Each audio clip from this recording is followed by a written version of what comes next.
Crepe de Chine. This is 100% polyester. Crepe de Chine. This is just my little homemade tag. And this tells me that it's 0 crosswise stretch. Lengthwise stretch is 0.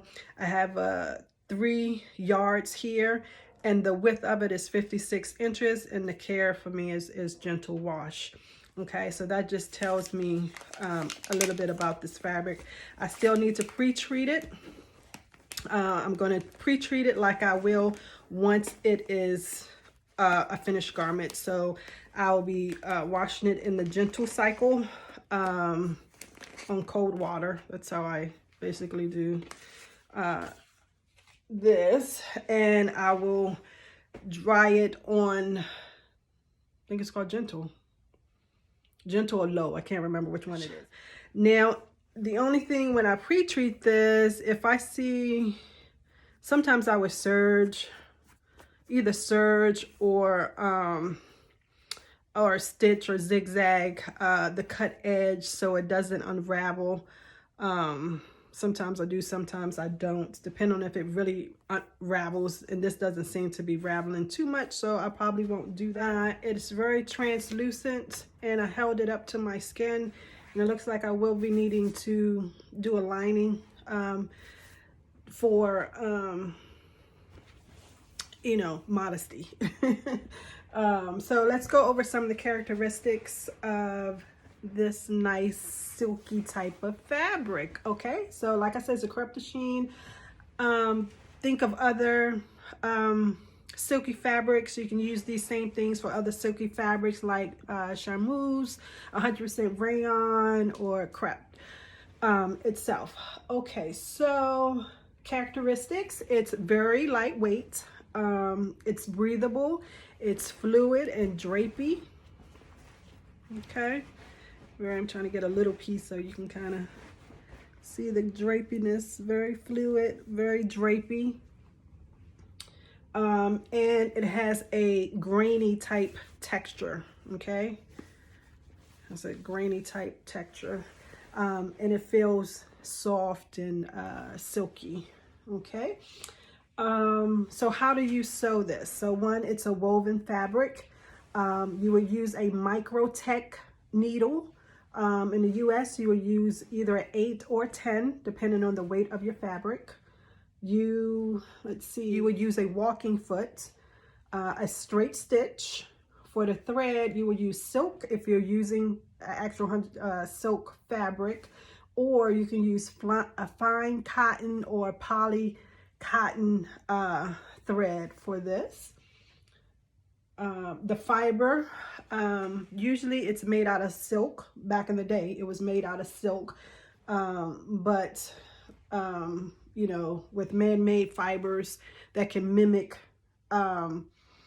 natural fibers, that started to come in. So you can have your poly, you can have rayon, nylon, and you can even have cotton, because it still wants that cotton, that silky type feel to it.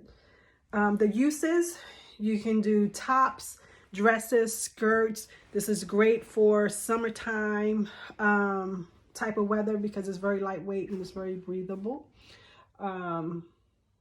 Let's see. So let's go with some cons and some fixes for those cons. Okay. So it's a slippery fabric, right? Because it's slippery, check the care of it, but most of the times you can starch the fabric, right? So that'll make it less slippery for you. So when when you're starting to sew, you can starch it, and that makes it stiff, and you can sew your seams, and then once you wash it, it goes back to its nice and drapey type of feel there. You can use tissue paper when you're cutting it out. Okay, when you're cutting it out, and you'll be using a rotary cutter. Okay, it's best to use a rotary cutter when cutting this out. And if you find that it is slippery, and it's good to maybe cut it one layer at a time, but hey, you don't have to. You can pin it.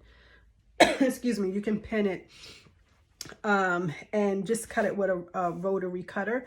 And if you still feel like it's shifting too much for you, just add some tissue paper underneath of it, and you know, cut it with the tissue paper underneath of it.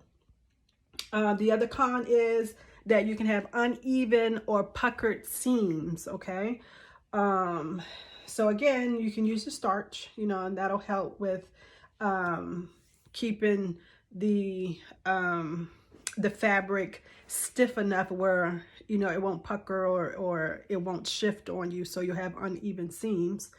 And then you can also use tissue paper that acts as a stabilizer underneath your seam. So as you sew, right before you sew, you're going to add a strip of tissue paper underneath.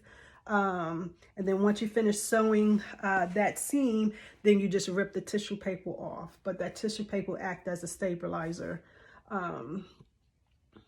Let's see. And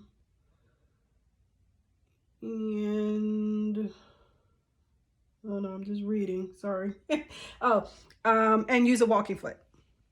Okay, so that's the other thing that you can use is or you should use, is a walking foot, and that helps the seams stay even. Okay, and the last con is your fabric frays. Okay, some frays more than others. Like I was saying, I was looking at this, it didn't fray too bad.